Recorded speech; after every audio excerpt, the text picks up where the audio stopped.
Shalom Bapak Ibu Saudara. Berapa banyak saudara siap mendengar firman Tuhan? Boleh lambaikan tangan, amin. Yuk kita buka dalam Yohanes 2 ayat yang pertama sampai yang ke-11.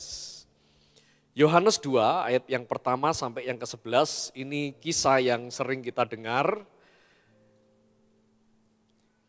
Perikop dari ayat pasal ini adalah perkawinan di Kana. Ya, ayat pertama kita baca ya. Pada hari ketiga ada perkawinan di Kana yang di Galilea dan ibu Yesus ada di situ. Yesus dan murid-muridnya diundang juga ke perkawinan itu. Ketika mereka kekurangan anggur, ibu Yesus berkata kepadanya, mereka kehabisan anggur. Kata Yesus kepadanya, mau apakah engkau daripadaku ibu? Saatku belum tiba. 5. Tetapi ibu Yesus berkata kepada pelayan-pelayan, apa yang dikatakan kepadamu, buatlah itu. 6. Di situ ada 6 tempayan yang disediakan untuk pembasuhan menurut adat orang Yahudi. Masing-masing isinya 2-3 buyung. Yesus berkata kepada pelayan-pelayan itu, isilah tempayan-tempayan itu penuh dengan air dan mereka pun mengisinya sampai penuh. 8. Lalu kata Yesus kepada mereka, sekarang cedoklah dan bawalah kepada pemimpin pesta. Lalu mereka pun membawanya. Setelah pemimpin pesta itu mengecap air yang telah menjadi anggur itu dan ia tidak tahu dari mana datangnya. Tetapi pelayan-pelayan yang mencedok air itu mengetahuinya. Ia memanggil mempelai laki-laki dan berkata kepadanya, setiap orang menghidangkan anggur yang baik dahulu dan sesudah orang puas minum, barulah yang kurang baik. Akan tetapi engkau menyimpan anggur yang baik sampai sekarang. Ayat 11 sudah perhatikan. Hal itu dibuat Yesus di Kana yang di Galilea sebagai yang pertama dari tanda-tandanya. Dan dengan itu ia telah menyatakan kemuliaannya dan murid-muridnya percaya kepadanya. Saudara, kalau saudara tahu dari kisah ini, cerita ini, maka mujizat Yesus yang pertama bukan di KKR, bukan di sebuah perjalanan misi, bahkan bukan di gereja, tapi justru ada di dalam pernikahan, saudara. Dan apa yang Yesus lakukan di dalam pernikahan, dia tidak sedang membangkitkan orang mati, dia tidak sedang menyembuhkan, bahkan dia tidak menyelamatkan jiwa, saudara. Tapi yang Yesus lakukan kelihatannya sepele.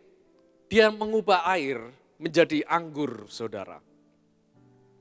Saudara perhatikan, bagaimana kenapa Yesus mengubah air menjadi anggur?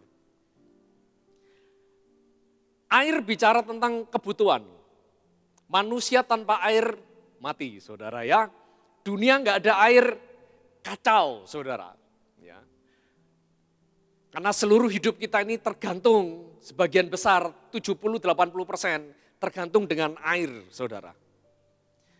Tapi bagaimana dengan anggur? Anggur hari itu, bahkan sampai sekarang saya percaya, itu cuma sebuah gambaran luxury. Hanya sebuah kebutuhan tambahan. Kalau ada, kita bersuka cita, kita senang. Kalau enggak ada, enggak apa-apa.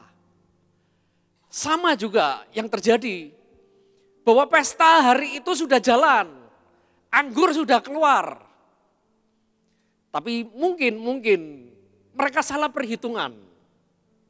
Sehingga tiba-tiba di tengah pesta, anggurnya habis, saudara. Dan heboh, yang di belakang heboh, saudara. Tapi untung hari itu, Yesus hadir. Waktu saya baca ini, tiba-tiba Roh Kudus bilang gini, berapa banyak seringkali kita di dalam kehidupan ini juga sama. Seringkali kita merasa kita sudah pikirkan semuanya. Kita sudah atur, kita sudah siapkan, oh ini untuk nanti untuk masa depan. Kita sudah rancangkan untuk anak-anak kita. Untuk kehidupan kita nanti next 40-50 tahun lagi. Tapi berapa banyak dari kita manusia mengalami ini. Semua rancangan kita habis lenyap, saudara. Mungkin kita mulai rancangkan dengan pekerjaan-pekerjaan bisnis kita panggil konsultan, saudara. Sebab di pesta ini juga ada yang namanya pemimpin pesta, saudara. Zaman itu sudah ada I.O., orang yang ahli saudara ya, buat acara pesta. Tapi toh juga tetap akhirnya meleset. Tapi enggak apa-apa, inilah kehidupan saudara. Tapi untung hari itu Yesus hadir di tengah-tengah pesta mereka, di tengah-tengah kehidupan mereka. Saya cuma berdoa, jangan pernah andalkan kekuatan kita, tapi selalu undang Yesus dan andalkan kekuatan Tuhan. Yang setuju katakan amin Tuhan. Sebab Yesuslah satu-satunya pengharapan kita. Lah, yang jadi masalah anggurnya habis. Lalu apa yang Yesus buat hari itu? Mungkin kalau saya cuman berpikir gini. Kenapa Yesus buat mujizat air jadi anggur? Bukankah ada kebutuhan manusia yang lebih daripada sekedar pesta? Lebih dari sekedar cuman anggur. Toh pestanya juga tetap jalan, tanpa anggur juga masih oke kok. Bukankah di luar Yesus akan lebih hebat kuasanya dipakai untuk memberi makan banyak orang? Bukankah mujizat 5 roti 2 ikan itu lebih spektakuler daripada cuman anggur yang hanya dinikmati oleh beberapa orang yang hanya ada di pesta itu saudara. Bukankah membangkitkan orang mati itu juga lebih berguna karena itu berhubungan dengan hidup matinya seseorang. Tapi apa yang Yesus lakukan? Dikatakan Alkitab justru dia membuat mujizat air menjadi anggur sebagai sebuah kemuliaannya yang pertama di atas muka bumi. Hari ini saya akan berbicara tentang iman, saudara. Ya. Hal pertama yang saya mau sampaikan begini. Bahwa Tuhan memandang apa yang Tuhan lihat. Impian kita itu sama pentingnya dengan kebutuhan kita, saudara. Saya minta multimedianya bisa dikeluarkan yang tadi pagi. Apakah masih ada, Pak Wahyu? Ya, bagi Tuhan yang pertama, impian kita ini sama pentingnya dengan kebutuhan kita. Lah berapa banyak seringkali kita ini begini ya, ini termasuk saya. Kita ini enggak berani berdoa untuk impian-impian kita, saudara. Iman kita ini hanya sebatas kepada kebutuhan kita. Ada berapa banyak alasan sih. Kenapa kita ini kadang-kadang takut untuk berdoa kepada sebuah impian-impian kita. Kita hanya berdoa hanya sebatas kepada kebutuhan-kebutuhan kita. Mungkin karena kita salah, kita pernah gagal seperti yang dialami oleh pemimpin pesta ini, saudara. Atau kita merasa bahwa aku ngerepoti Tuhan. Kita takut untuk minta sesuatu yang lebih daripada kebutuhan kita. Tahukah saudara, apa yang Yesus lakukan dan Alkitab sedang ajarkan kepada kita malam hari ini. Bahwa Yesus hadir di tengah pesta. Dia tidak sedang menunjukkan kuasanya atau siapa dirinya sebagai penebus. Tuhan tidak sedang menampakkan dirinya, mengatakan dirinya sebagai sekedar penyelamat, sekedar penyembuh, sebagai seorang pembuat mujizat. No, tapi dia hadir seperti seorang bapak kepada setiap anak-anaknya. Di tengah anak-anaknya hari itu. Saya ini punya anak 3 saudara ya. 3 anak cowok. Tapi mereka itu punya beda-beda sifat. Ya. Yang 2 ini kalau minta sesuatu, dia dengan gampang mau minta apa saja. Ya, dia akan ngomong, "Pah, minta sepatu, Pah." Ya.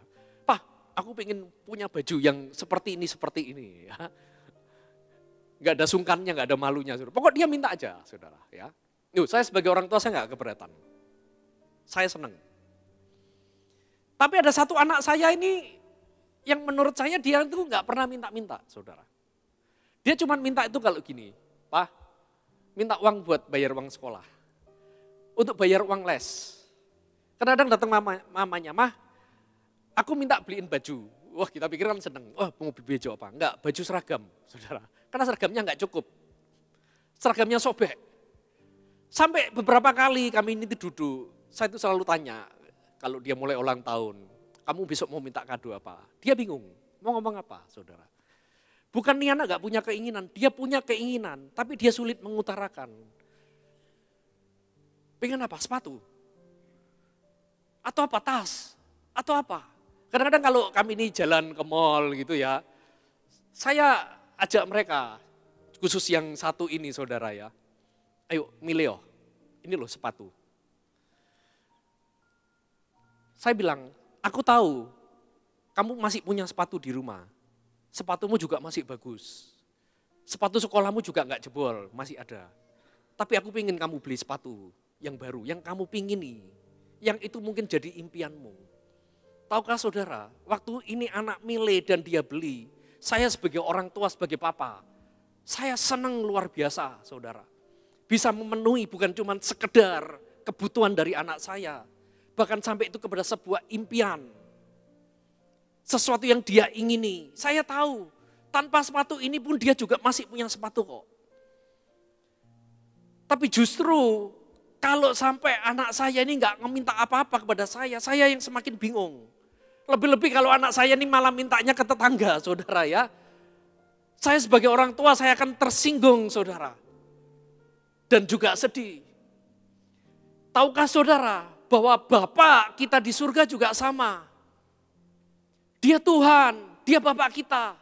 Tuhan yang saudara sembah. Dan hari itu pertama kalinya bagaimana surga menyatakan Yesus di tengah-tengah kita manusia. Dia tidak sedang bawa dirinya pada sesuatu yang jauh. Tapi justru kepada sebuah hubungan. Ini loh hati Bapa. Sebab 400 tahun bangsa Israel gak lagi berjalan bersama Tuhan.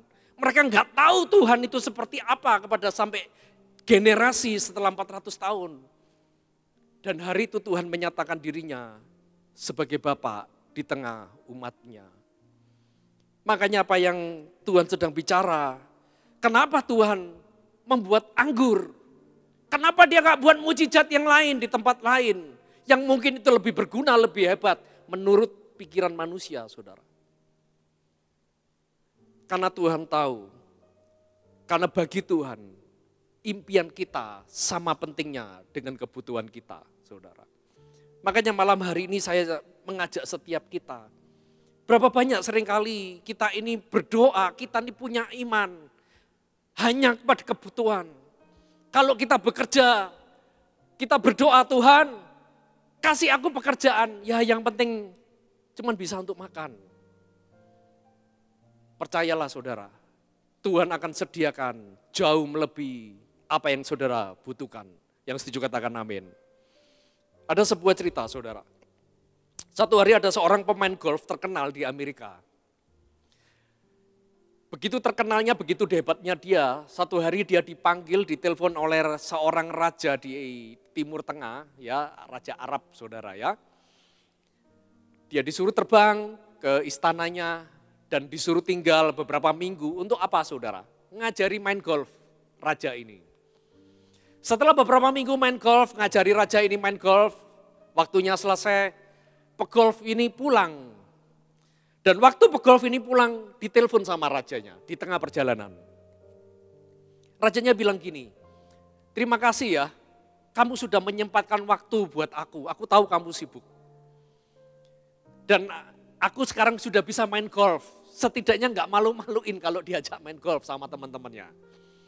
Lalu raja ini bilang gini, kamu mau apa? Aku mau kasih kamu kado, aku mau kasih kamu gift sesuatu.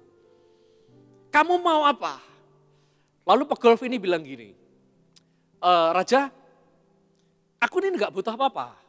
Kamu kan tahu aku ini orang terkenal, aku ini pemain golf internasional, aku juga kaya, aku juga punya segala sesuatu, mobil juga udah banyak, rumah juga besar.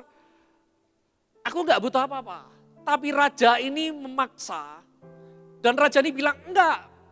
Kamu say sesuatu, katakan sesuatu. Pokoknya kamu nggak boleh nolak, kamu harus menerima hadiah dari aku. Raja ini maksa. Lalu pegolf ini dia bingung, aku punya semua. Lalu dia cuman kelakar, ini sambil kelakar dia bilang, ya coba kalau seandainya saya ini punya lapangan golf pribadi, ya tentu itu akan saya lebih bahagia. Ya. Dia ngomong ini cuman sekedar ngomong, saudara. Karena wong dia ini loh pegolf internasional, dia bisa main di lapangan golf mana saja tanpa bayar. Justru kalau dia datang di sebuah lapangan golf, ya, justru malah dia diberi keanggotaan gratis. Dia diberi privilege, dia diberi fasilitas yang paling satu nomor wah. Karena pemilik lapangan golf ini ya tahu kalau pemain golf ini datang main di tempatnya pasti rame, saudara. Ya, promosi, biasanya gitu ya. Lalu nggak seberapa lama, saudara ya, setelah beberapa bulan, tiba-tiba ada surat datang. Dan dia buka itu surat dan dia kaget. Karena di surat itu di amplopnya ada tulisan kop kerajaan Arab, saudara. Dan di balik suratnya itu ada segel kerajaan. Saudara tahu ya seperti tinta panas, hot print ya. Dan waktu dibuka dia lihat apa sih isinya, paling ucapan terima kasih atau dia pikir itu foto, saudara ya. Dan dia begitu kaget karena isinya adalah sebuah sertifikat tanah lapangan golf beberapa ratus hektar yang ada di Amerika, saudara. Dia begitu kagetnya, saudara. Karena dia cuma pikir gini, dia tidak menyangka. Karena dia pikir gini, oh paling kalau aku cuma kelakar, paling-paling cuma aku dikirimi stick golf satu set. Saudara tahu ya kalau stick golf satu set itu harganya bisa ratusan juta, saudara ya. Itu memang golf ini kan olahraganya orang-orang tingkat kerajaan, saudara, para sultan lah. Dia pikir paling-paling aku cuma dikasih berapa ratus juta hadiah bentuknya stick golf supaya aku bisa main golf set. Tapi ternyata dia lupa bahwa dia sedang berhadapan bukan dengan orang biasa. Pegolf ini sedang berurusan dengan seorang raja. Dan raja ini memberikan hadiah yang melampaui apa yang dia pernah bisa bayangkan, pikirkan, saudara.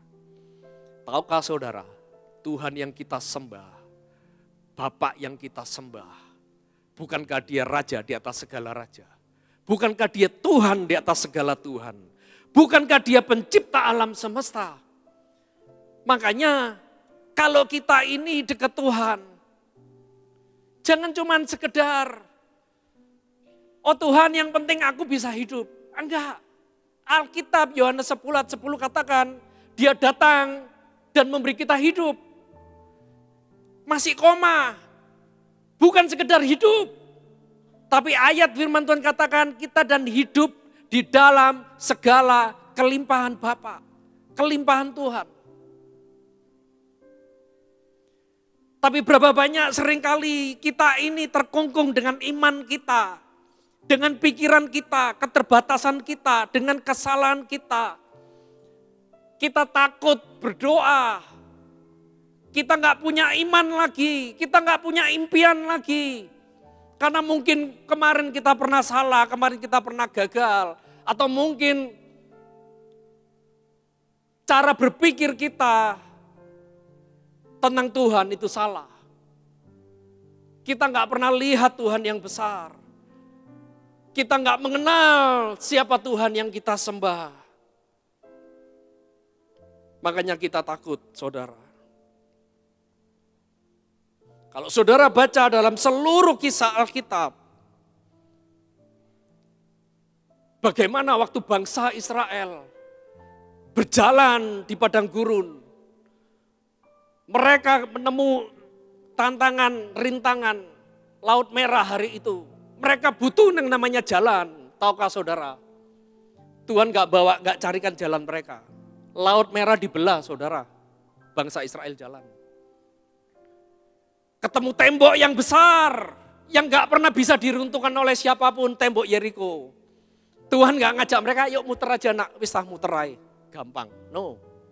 Satu kota saudara diruntuhkan saudara. Supaya anaknya bisa jalan. Coba. Saya cuma mengajak kita semua, ayo. Miliki iman yang besar. Miliki impian kembali bersama Tuhan. Amin saudara. Amin. Bukan impian manusia. Saya tahu bahwa saya nggak sedang ngajari kita untuk serakah ya. Impian manusia itu selalu kepada keserakaan. Tapi impian-impian yang Tuhan taruh di dalam hati kita.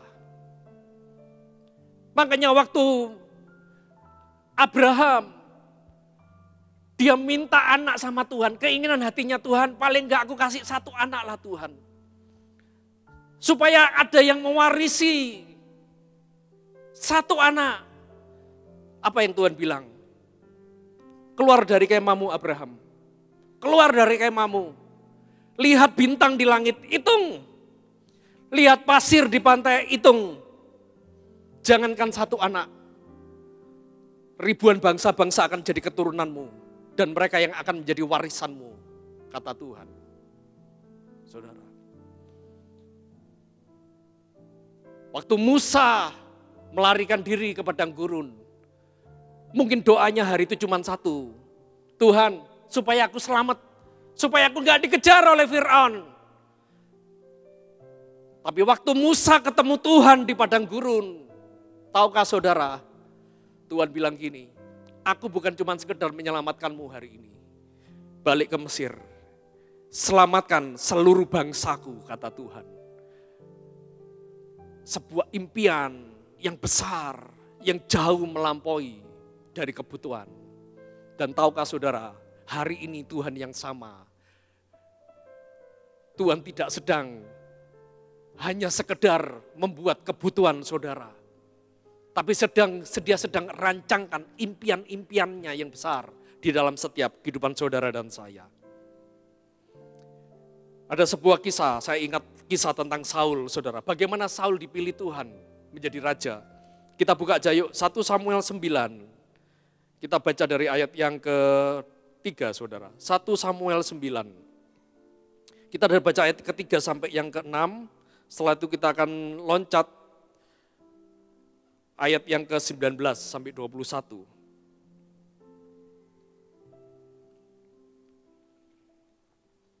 Satu Samuel 9 ayat ke-3 dikatakan, Kis ayah Saul itu kehilangan keledai-keledai betinanya.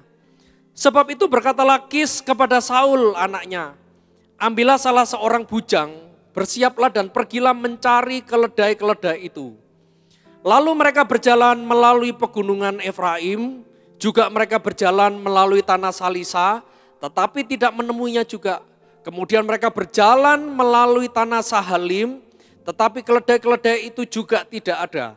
Kemudian mereka berjalan melalui tanah Benyamin, tetapi juga tidak menemuinya. Saya kata juga ya, supaya kita lebih mengerti. Ayat 5, ketika mereka sampai ke tanah Suf, dicari lagi saudara ya, keledainya yang hilang di tanah Suf.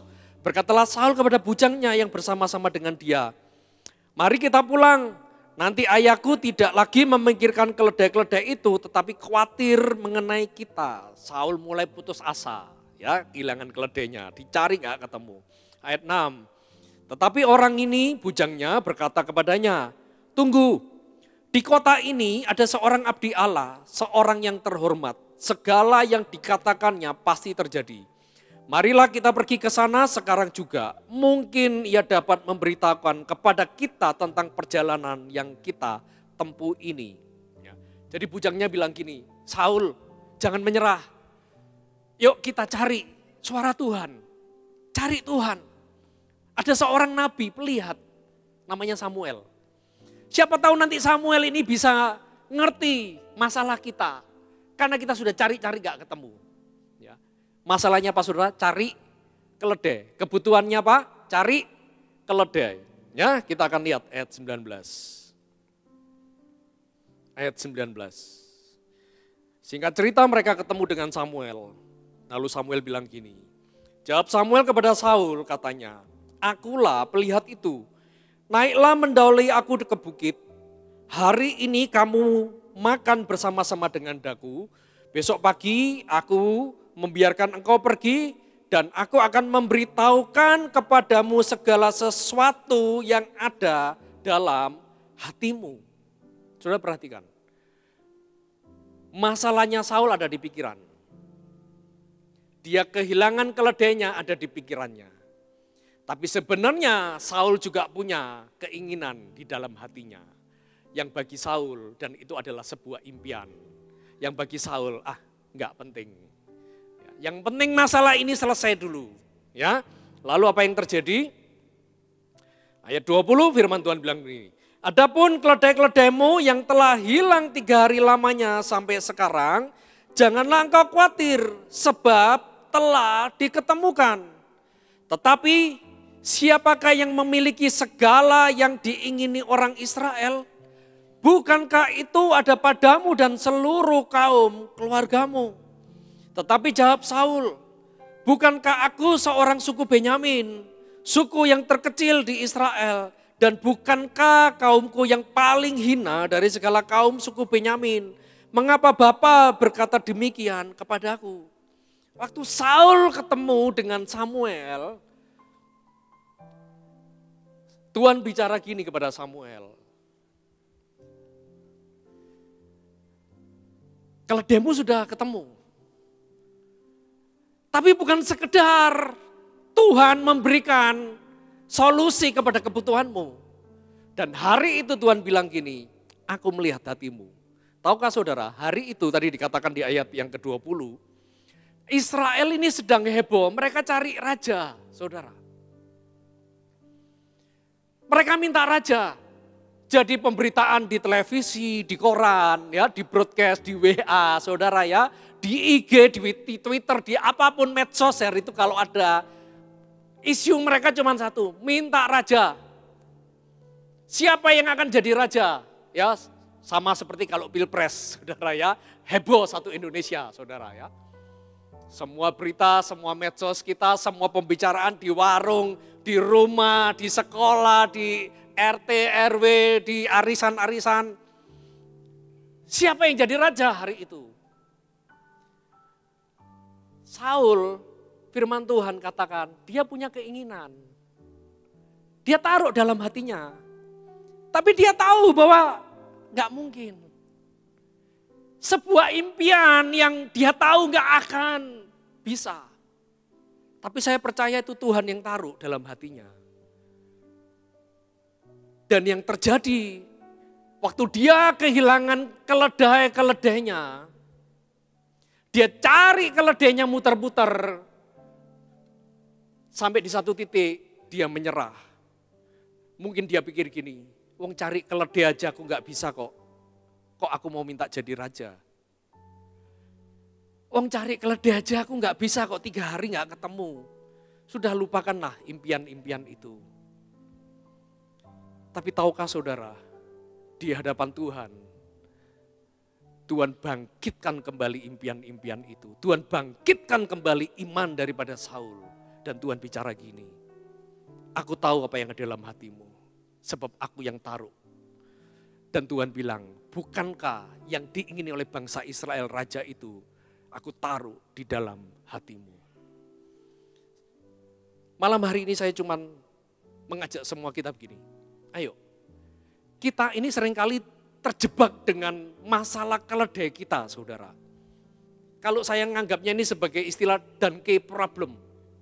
Masalah keledai yang akan membuat kita berputar-berputar. Masalah di pekerjaan, masalah bisnis, masalah rumah tangga. Masalah-masalah yang receh sebenarnya di hadapan Tuhan. Dan yang membuat impian-impian kita ini hancur. Membuat kita ini gak punya iman lagi. Kalau mungkin Tuhan bilang dulu nak kamu akan jadi pemimpin. Mungkin hari ini kita bisa, Tuhan masalahku terlalu besar, terlalu banyak. Coba kalau aku gak ada masalah Tuhan. Mungkin itu bisa jadi impian itu Tuhan bilang no. Sebab aku yang akan mengerjakannya bukan kamu. Mungkin Tuhan pernah katakan, kamu akan punya keluarga yang sukacita, yang punya keluarga yang damai. Tapi mungkin hari ini kita sedang kena donkey problem, saudara. Masalah keledai yang hilang, yang berputar-putar, dan kita terjebak sehingga membuat impian-impian kita hilang. Kita menyesali dengan keadaan. Coba kalau orang tuaku dulu kaya, oh tentu hari ini aku sudah sukses. Coba kalau dulu orang tuaku perhatian, coba kalau dulu ekonomiku, keadaanku nggak seperti ini. Coba kalau pasanganku setia mengasihi Tuhan, tentu impianku nggak hilang. No. Tuhan sanggup mengubah air menjadi apa saudara? Anggur. Tuhan sanggup merubah, Tuhan sanggup memulihkan kebutuhan saudara. Bahkan dia sampai memberikan sebuah impian yang Tuhan telah taruh pada setiap saudara dan saya. Kita buka dalam Efesus 3 ayat 20, apa yang firman Tuhan katakan hari ini. Efesus 3 ayat 20, kita baca sama-sama ya. Baca sama-sama ya dengan keras. Percaya firman Tuhan yang keluar tidak akan kembali dengan sia-sia. Firman yang akan mengerjakannya dalam setiap kehidupan saudara dan saya. 1, 2, 3. Bagi dialah yang dapat melakukan apa saudara? Jauh lebih banyak daripada yang kita doakan atau pikirkan. Seperti yang ternyata dari kuasa yang bekerja di dalam kita. Saudara lihat, saya suka ayat ini. Ayat ini dimulai bagi dialah. Dimulai dari Tuhan. Sesuatu yang besar. Yang melampaui akal pikiran kita. Yang melampaui apa yang kita bisa bayangkan. Bahkan yang melampaui apa yang kita bisa doakan saudara. Dan Tuhan kerjakan. Dan diakhiri. Dan semua itu ada di dalam saudara dan saya sebagai anak-anaknya. Yang setuju katakan amin. Bangga enggak saudara punya Tuhan? Bangga enggak kita ini punya Bapa yang baik? Tuhan yang hadir di tengah-tengah kita. Awal pandemi saudara. Saya ini kan bangun hotel ya yang di belakang awal pandemi. Tepat 1 tahun terjadi pandemi. Ya. Mau buat 2 lantai, yang terjadi cuma lantai bawah, baru separuh kamar. Ya. Ini ada Pak Cip yang ikut saya sejak awal, dia ngerti. Baru separuh kamar, pandemi terjadi. Saya kumpulkan semua pegawai. Saya bilang gini, yuk kita berdoa. Doa kita gini ya, supaya Tuhan masih memberkati kita, setidaknya kita masih bisa makan. Setidaknya saya masih bisa kasih kamu gajian dan itu tepat waktu. Sebab ini COVID sudah, itu awal COVID ya, Maret 2020. Dan yang terjadi, betul saudara. Hari itu PPKM dimulai bulan 6, Lebaran bulan 7 kalau nggak salah yang waktu itu ya. Sepi sekali saudara. Restoran tutup, toko tutup, rumah tutup, gak ada orang pergi. Kami berdoa Tuhan yang penting kami bisa makan. Tahukah saudara, doa saya gak dijawab sama Tuhan. Kenapa? Karena ternyata waktu kami berdoa Tuhan yang penting kami bisa makan. Pelihara kami, pemasukan semakin menurun. Oh semakin kencang saya berdoa. Tiba-tiba Roh Kudus bilang gini, rubah doamu. Doamu salah, imanmu salah. Lu iman seperti apa Tuhan? Berdoanya jangan cuma sekedar kamu bisa makan.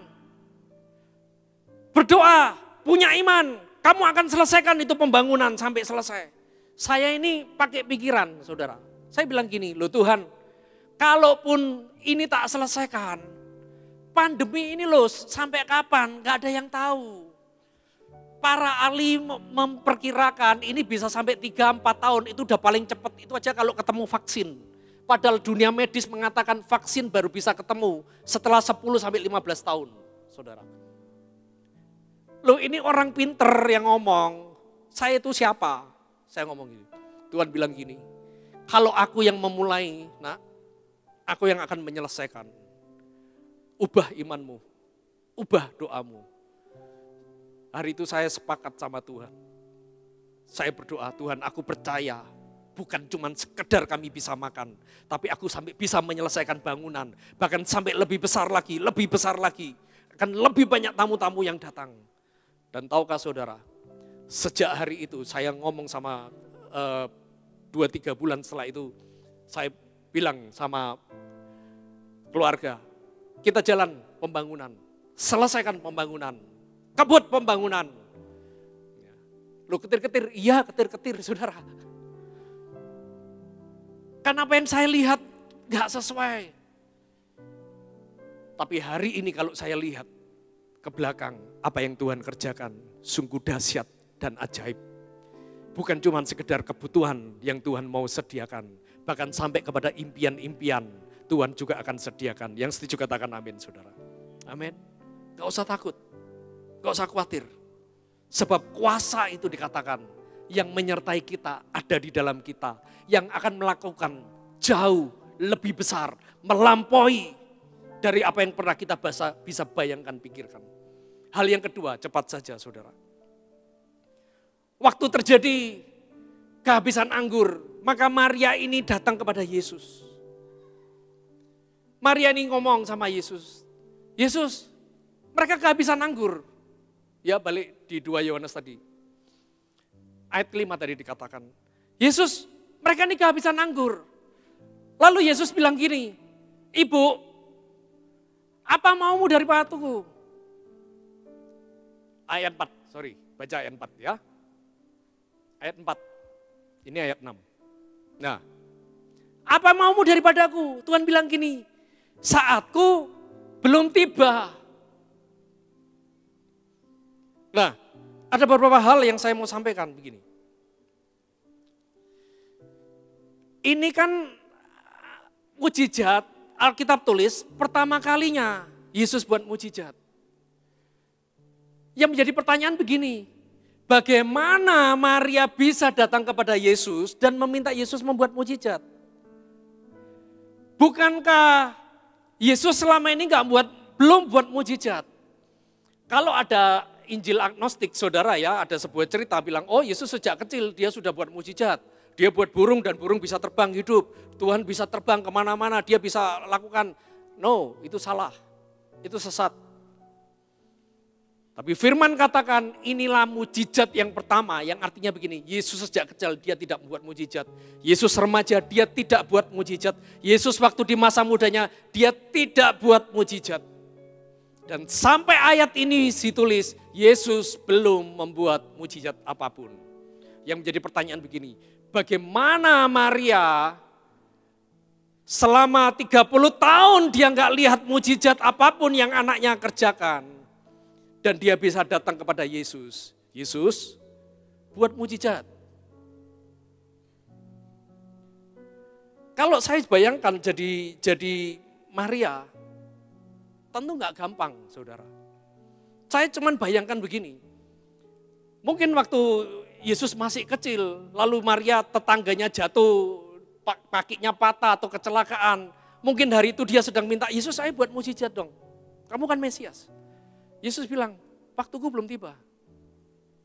Enggak bisa. Mungkin berapa tahun lagi kita sedang masalah. Ada mujizat enggak? Enggak bisa, enggak ada. Jujur kalau saya jadi Maria hari itu, saya ini punya yang namanya mental blocking saudara. Apa saudara mental blocking? Kapok. Lalu nanti tiwas aku berdoa Pak, gak dijawab ya Tuhan.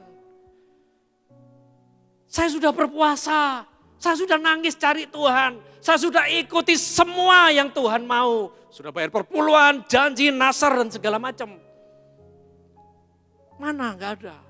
Sampai pada sebuah kesimpulan kadang-kadang iman kita ini cuma gini. Tuhan gak pernah buat mujizat buat saya. Tuhan tidak bisa buat mujizat buat saya. Tapi hari itu, apa yang membuat Maria bisa datang kepada Yesus dan katakan, Yesus buat mujizat. Yang menjadi alasan adalah karena 30 tahun sebelum pesta ini dimulai, ada seorang malaikat yang hadir menemui Maria. Dan malaikat ini bilang, Maria, bahwa anak yang kamu kandung ini bukan bayi biasa. Tapi ini adalah bayi anak supranatural. Dia akan buat tanda-tanda ajaib. Tanda-tanda yang dari surga. Dan anak ini adalah Mesias yang akan menjadi penyelamat. Sekalipun 30 tahun Maria belum melihat mujizat Tuhan, satu pun mujizat yang Yesus buat, Maria memilih untuk percaya, saudara. Karena itu hal yang kedua, kita harus percaya dari apa yang Tuhan katakan, bukan dari apa yang Tuhan tidak perbuat. Berapa banyak seringkali iman kita runtuh karena kita terjebak dari apa yang Tuhan perbuat. Dari apa yang kita lihat. Tuhan buat sesuatu enggak? Kalau Tuhan buat, saya percaya. Malam hari ini saya cuma berdoa, ayo kita membangun iman kita. Bukan dari apa yang Tuhan sudah perbuat. Tapi dari apa yang Tuhan katakan. Tapi dari apa kata firman dan janji Tuhan. Kalau firman Tuhan katakan oleh bilurnya kita sembuh, tetap percaya Tuhan akan beri kesembuhan. Kalau firman Tuhan katakan dia rela miskin dan menjadi kaya, dia rela kaya menjadi miskin supaya kita menjadi kaya, percaya bahwa Tuhan akan membuat kita menjadi kaya. Yang setuju katakan amin, saudara. Masalahnya gini, Tuhan sudah banyak melakukan mujizat dalam hidup kita, tapi tetap kita tidak percaya. Betul enggak, saudara? Saya mau tanya, siapa yang saudara pernah mengalami mujizat Tuhan, ditolong Tuhan, sekali aja seumur hidup saudara? Saya percaya semua pasti pernah, betul ya? Masalahnya seringkali kita tetap masih gak percaya. Iman kita masih gak kuat, iman kita masih gampang runtuh. Karena seringkali kita taruh iman kita di dasar yang salah. Malam hari ini, ayo kita belajar seperti Maria. Bawa iman kita, taruh iman kita kepada apa yang Tuhan sedang bicara, apa yang Tuhan firmankan. Bagaimana Pak ngerti apa yang Tuhan bicara? Baca firman saudara. Banyak berdoa, banyak nyembah Tuhan. Setiap Jumat di tempat ini ada yang namanya doa terobosan, saudara. Saya mengundang semua kita, ayo saudara yang butuh terobosan. Saudara yang mungkin hari-hari ini mengalami guncangan dalam imanmu. Kita perlu ketemu Tuhan, mengenal Tuhan. Mungkin hari ini saudara kehilangan impian. Mungkin ini waktunya kita ini melekat ketemu Tuhan. Sebab pada waktu Musa ketemu Tuhan, hidupnya berubah, saudara. Waktu Abraham ketemu Tuhan, hidupnya nasibnya berubah tuh, saudara. Saul ketemu Tuhan, nasibnya berubah. Kalau mereka aja butuh Tuhan dan nasib mereka dirubah Tuhan, terlebih saudara dan saya. Amin. Amin saudara. Jangan lupa ya, setiap Jumat jam 6. Yuk sama-sama. Kami pun datang, bukan kalau saya datang bukan karena oh saya hebat, no. Saya pribadi saya butuh Tuhan. Saya butuh terobosan Tuhan. Saya tahu tanpa Tuhan, mungkin sudah selesai hidup saya kemarin saudara.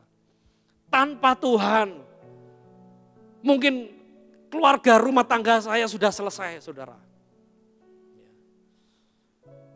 Yang terakhir, Tuhan bilang gini, waktuku belum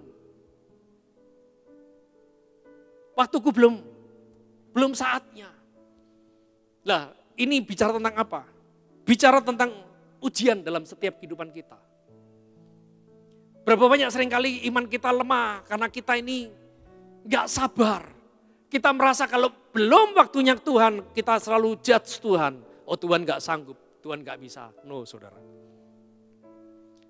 Sebab di ayat kelima dikatakan, setelah Tuhan bilang gini, setelah Yesus bilang gini, waktuku belum tiba, maka respon Maria di ayat 5 dikatakan demikian. Lalu Maria menemui para pelayan dan bilang, apapun yang dikatakan oleh Yesus, kerjakan. Maria memilih untuk tetap percaya. Dan tahukah saudara, dalam sekian detik, waktu Tuhan berubah. Di ayat ke-7 saudara, Yesus bilang gini, cedok, bawa keluar. Dan hari itu mujizat terjadi saudara. Tahukah saudara, kalau waktu Tuhan itu bisa berubah dengan cepat, itu karena respon hati kita. Dia sedang tunggu bagaimana gerejanya. Apakah gerejanya masih setia? Apa gerejanya masih punya kekuatan berjalan bersama Tuhan? Kadang-kadang Tuhan cuma perlu tunggu kok. tunggu kita. Kita bukan nunggu Tuhan, tapi Tuhan yang nunggu kita. Ngomong kanan kirimu, Tuhan tunggu kamu berubah loh. Tuhan tunggu kamu tetap punya iman. Dan tahukah saudara, kasih Tuhan tidak pernah berubah, tapi waktunya bisa berubah. Ayo malam hari ini, saya berdoa supaya gereja ini punya iman yang kuat. Iman yang tidak tergoncangkan dengan apapun. Karena kita tahu bahwa Tuhan menyediakan jauh melampaui dari apa yang kita butuhkan, perlukan.